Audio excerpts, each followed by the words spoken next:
The budget bill of 2025, also known as that big, beautiful bill, is now law. Now, we know that you have lots of opinions about its provisions. We all do. But our purpose here today is only to note the actual facts and issues and tax implications that will apply to you, our audience, and the ways in which its provisions might tempt you or require you to change some of your financial planning for your life and in retirement. So we're going to do the tough thing right now. We're going to leave politics and emotions aside for this podcast and focus on the facts that really, really could make a difference to you. You can't afford to ignore them. Pam, let me start with you.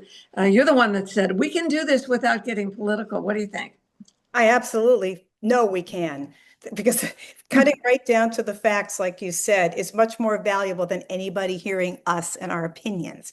So, I mean, it's the hard part. Look, when something this sweeping comes down on us, it feels political, no matter what you do, no matter who it is. Even when we know what we really have to do on our side of it, is we have to figure out how it's going to hit us personally. Like, people want to know, is this going to somehow impact my Medicare benefits? Is there anything in here that's going to potentially lower my taxes? So I think it's fair to say, let's acknowledge the emotion around how we feel, politics, left, right, whatever, but acknowledge it. And then let's just zero in on how these policy changes affect or don't affect your financial reality. Richard, your thoughts on that before we get into some of the details? And there will be effects, by the way. Richard.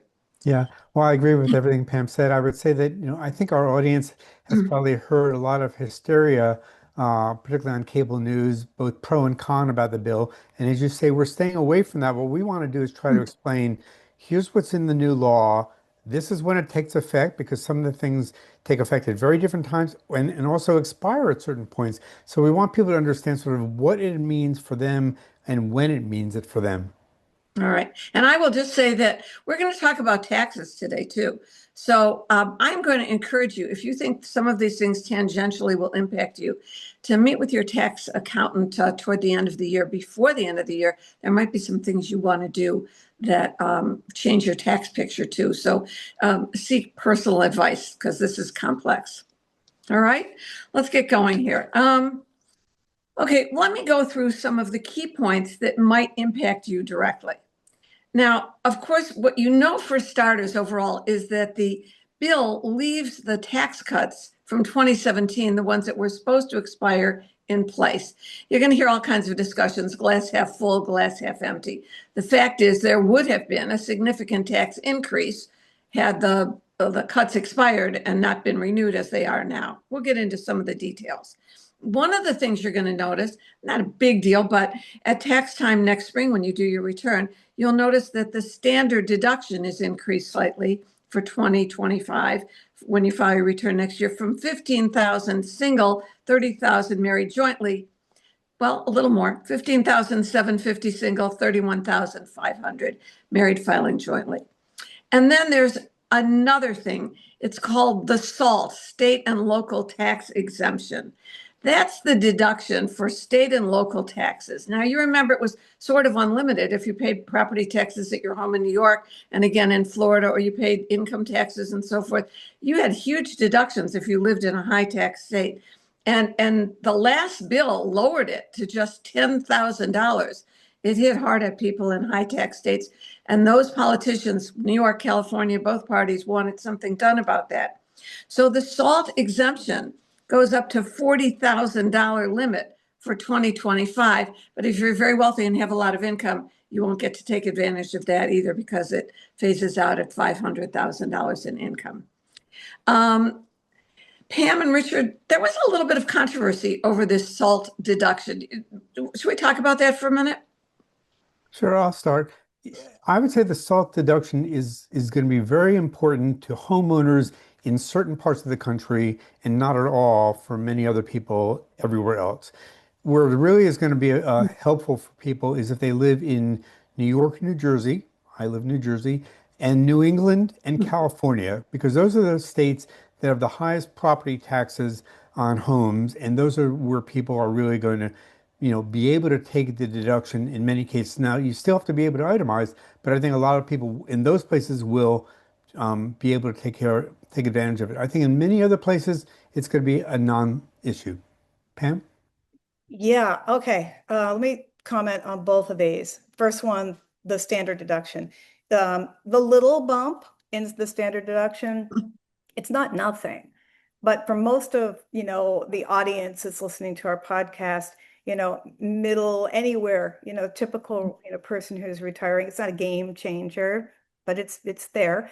The SALT deduction bump up is going to make it interesting, obviously, for homeowners in high income states. But doesn't it always, am I wrong here? But because we're talking about Florida, we don't mention Florida, but shouldn't we mention Florida if property taxes in certain counties like Dade, Miami-Dade, Palm Beach, Naples?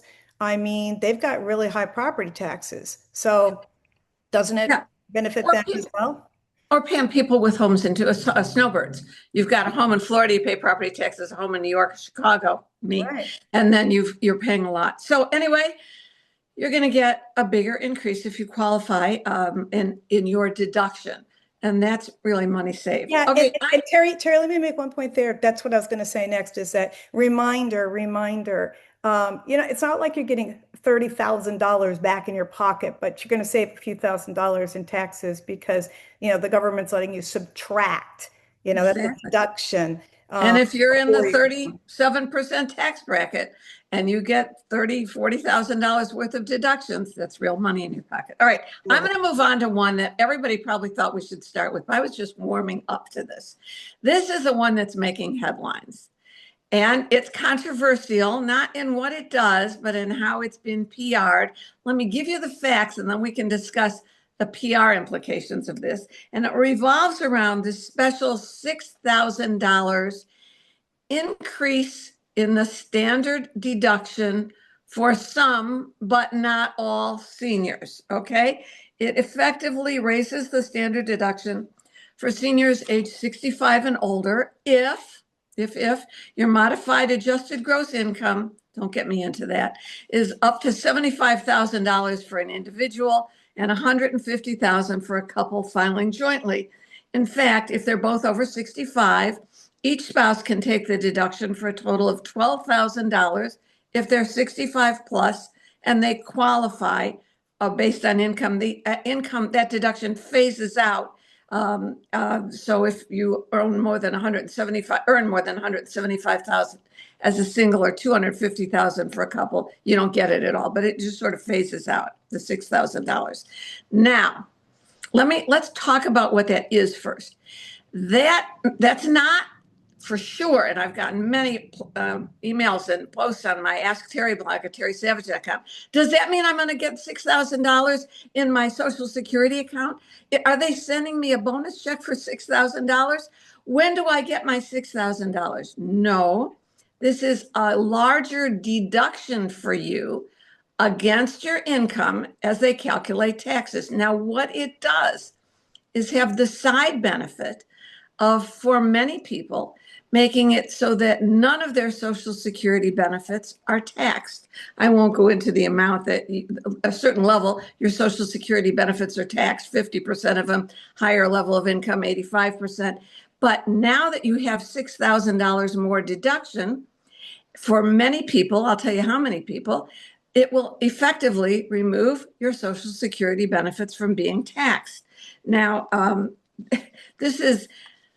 this has been promoted. In fact, Social Security sent out an email to everybody. Yay, we no longer tax Social Security. That's not true. Currently, about 64% of the people who get Social Security have such low income that their Social Security benefits are not taxed at all. With this additional $6,000 to their standard deduction, about 88% of people who get Social Security benefits will not pay taxes on their benefits.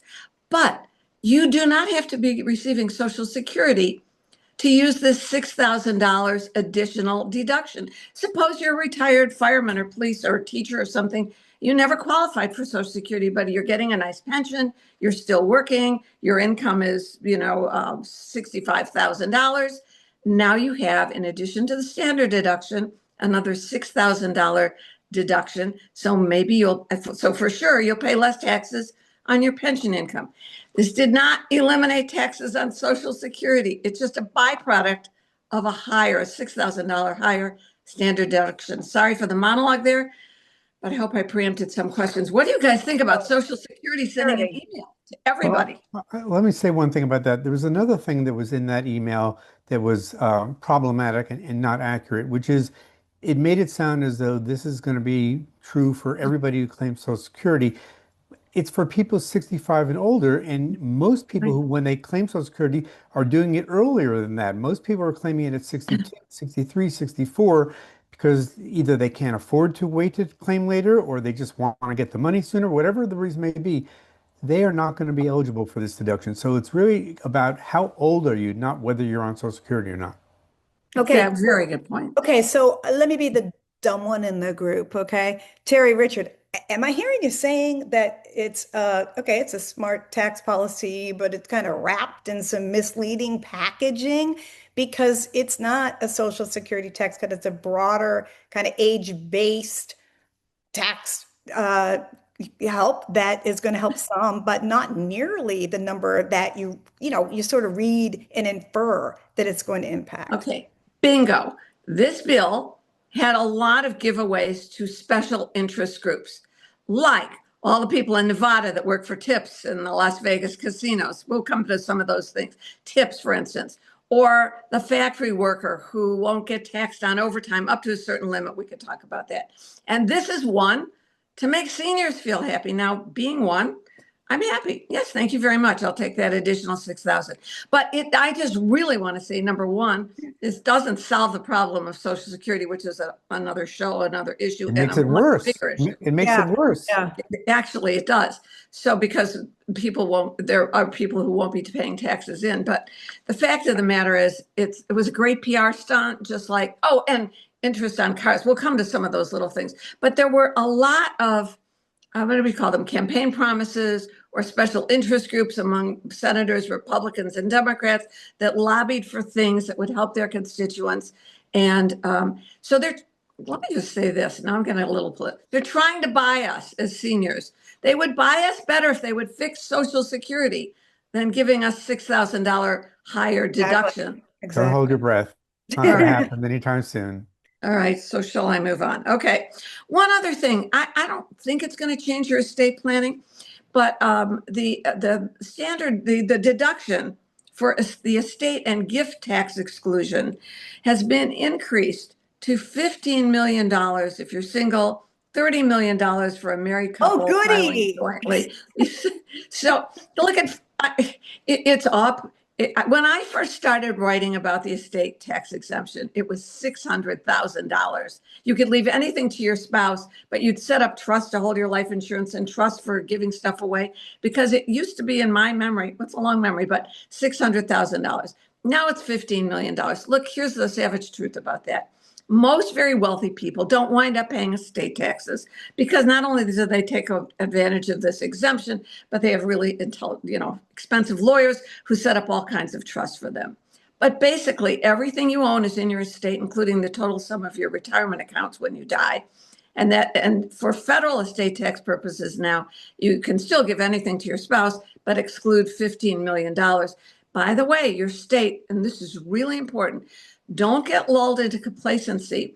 I don't have to worry about estate taxes anymore. Many states have either inheritance taxes, death taxes. Illinois has a very significant one, I know. So you want to make sure that you consult with your estate planning attorney and say, oh, yay, $15 million. Should I just forget about estate planning? And then your accountant will say, oh, no, we have to deal with the fact of your exposure at the state level. Yep. Also, that doesn't take effect until next year. So if possible, try not to die in 2025. Note to self. Oh, yeah. Oh, by the way, you know what? We didn't say that. I'm pretty sure the $6,000 higher standard deduction ends in 2028. They'll have to vote on that again. They bought you only temporarily. Okay. Oh, So now, as you've read, let me give you some of those other things. Maybe we'll put a graphic up if we can. There will be no tax on tips, but not for the really expensive waiters that you tip a lot of money at that white tablecloth restaurant, up to $25,000 a year. And if you receive paid overtime, there will be no tax on up to $12,500 of overtime through 2028. And a lot of these have income limits, so you'll know, well, it'll be right in TurboTax immediately if you're dealing with this. But the other thing is you can deduct up to $10,000 of annual interest on new car loans from 2025 through 20, just what we need. Only certain cars though. Only Yeah, certain only cars. certain cars. Yeah, no, and just what we need. Encouragement consumers to take on more debt. It has to be a car that was assembled in the United States, and that excludes a lot of cars. This is also one that only lasts for a few years, 2025 through 2028. And it also has some income limits. So if your income is over about $150,000 single, 250,000 joint, you're not going to be able to claim it. Lower than that, you'll either get some or all of it. So, if you are going to be shopping for a car, check the numbers first. What did I leave out? Richard, did I miss anything? I thought I had the big ones. I'd say those are the biggest ones. What do you think, Pam? Anything we've forgot? yeah. One thing I want to talk about just for a second is that, when I was really reading with great interest as this bill was moving, there were a lot of benefits around what I'm a huge fan of health savings accounts. And those are the accounts that are triple tax free, where they're like an IRA for your health care. I mean, if you can do it, you've got a high deductible health plan. Oh man, is it smart? Well, this bill had all kinds of goodies in there, and I was really excited about that. And then they all got stripped out except for one, but very powerful one, an update in the new law that HSAs, health savings accounts, can now be used to pay your direct primary care memberships. That's not to be confused with concierge medicine. This is just simply your main doctor that you go to all the time. These are, those low flat fee primary care plans that, you can pay a monthly fee. A lot of times it's like $150 a month. You get unlimited access to your doctor for routine care. Pocketing that under your HSA and doing that way can cover your ongoing routine healthcare, not just the big bills. So in other words, you can use your pre-tax HSA money to pay for your main doctor every single month. It gives you more control, and it gives you kind of continuity of care without dipping into your regular income. And it also helps you kind of stretch your budget, and healthcare budgets are increasingly more important. So it's not the biggest thing in the world, but at least it's just a little something to look at. And again, I'm going to say this a couple times in the podcast, but I'll say it first right now. This bill and all of its impacts, really, it's a smart time to sit down and really do some forward planning with your current, with your financial advisor who might, is a fiduciary financial planner if you have one, and just take a look at, how these things might be able to help you. All right. Now, my ears are burning. I hear you out there. I know you're listening, and I can hear your comments, and I can know your eyes are rolling if you're watching us on video. And that is, wait a minute, Terry and Pam and Richard, you never talked about the other side of it, how they're going to pay for it and what all these cuts mean.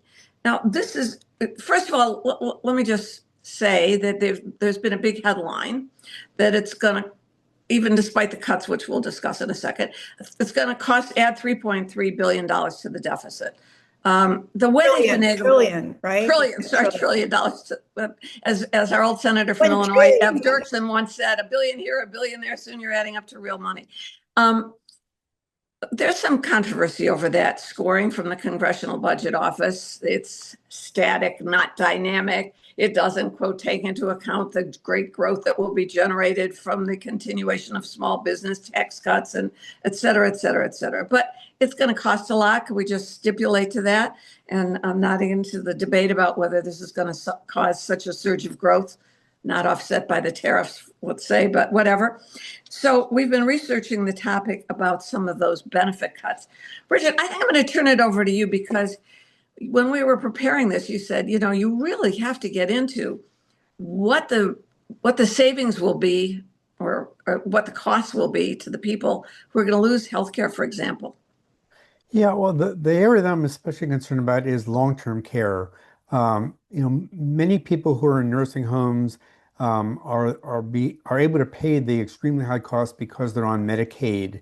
And it looks to me, from what I've been hearing, that the Medicaid cuts that we're going to be seeing are going to make Medicaid less available for some people in certain places, which might mean either they won't be able to afford the long-term care they need, or the institution they were going to get it from may not be around, or they may have trouble, staffing it. I just think that's something we need to keep an eye on, and I'm concerned about that for people who need both institutional long-term care and also home health care. And on top of that is what we're seeing with the changes in immigration. A lot of people who do the long-term care work are immigrants, and we may be losing some of those people as well because either they or their families may not be here much longer too.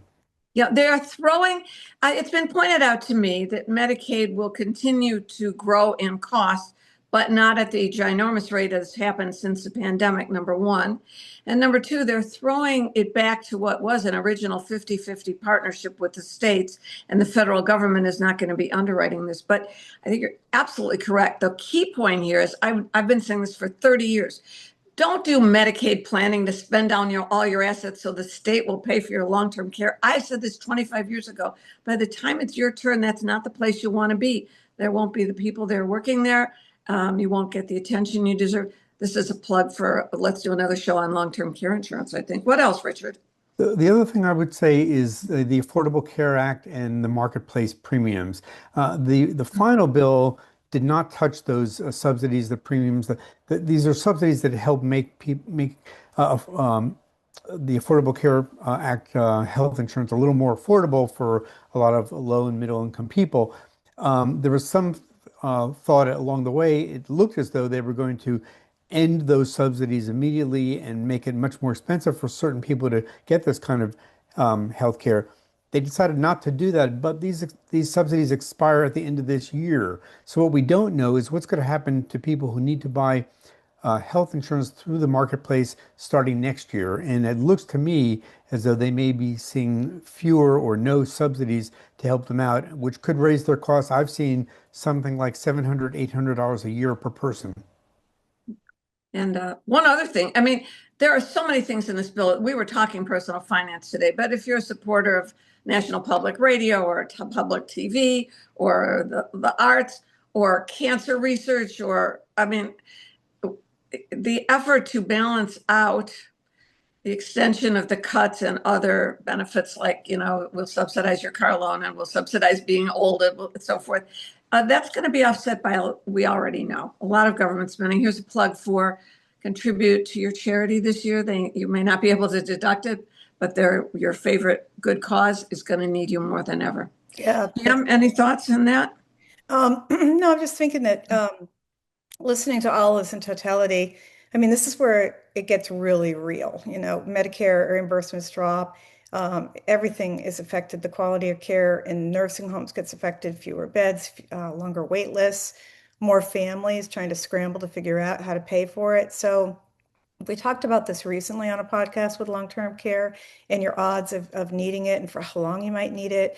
But if you're on the fence, about whether or not long-term care insurance or self-fund, this is where it's smart to start exploring, whether it could be a smart financial move or not, to look at insurance, look at the risks. And I guess the most important thing is don't wait until you're in crisis mode to have to deal with all this. It's not fun to look at it, but things are going to change again, of course, down the road. But what it does do for me is it stimulates me to start thinking personally, about how do I plan for this? If this is the direction and this is less of a safety net all the way around, what's it going to do to me? And then, because you know what this whole thing is about really is good or bad. We're relying more on ourselves. So if that's the case, then I don't want to be in crisis mode. I want to know ahead of time, what's my plan B going to be? Yeah, we were talking about Medicaid, but you brought one thing that I really want to make clear. Medicare itself escaped any direct cuts, but you see where the trend is going. Medicare Advantage programs depend on reimbursement from the government per capita per person, and that is calculated based on the health of the insurance company's population, which is why they were trying to make more people appear sicker to get bigger reimbursements. That's another story, and we've talked about it. We'll talk about it again. But the point I'm making is that with the government being willing to cut back on, I don't know, it's my personal opinion, really essential things like cancer research or people to staff the Social Security hotlines and so forth, you have to assume that that could impact the reimbursements. They decide that every year per capita for Medicare Advantage programs, the part the government contributes to these big insurance companies, and then they say, yes, you can have an MRI, or no, you can't. So we've got to assume that Medicare Advantage programs are going to be squeezed on the government side. That means you're going to be squeezed for your health care. So one more, we're talking about reminders as a result of this. Since this is the way things are going, if you can afford it, you want to stick with original Medicare plus a supplement where you get your choice of providers, as opposed to Advantage plans where they tell you what health care you can get, basically. Anything else, Richard? What did I forget?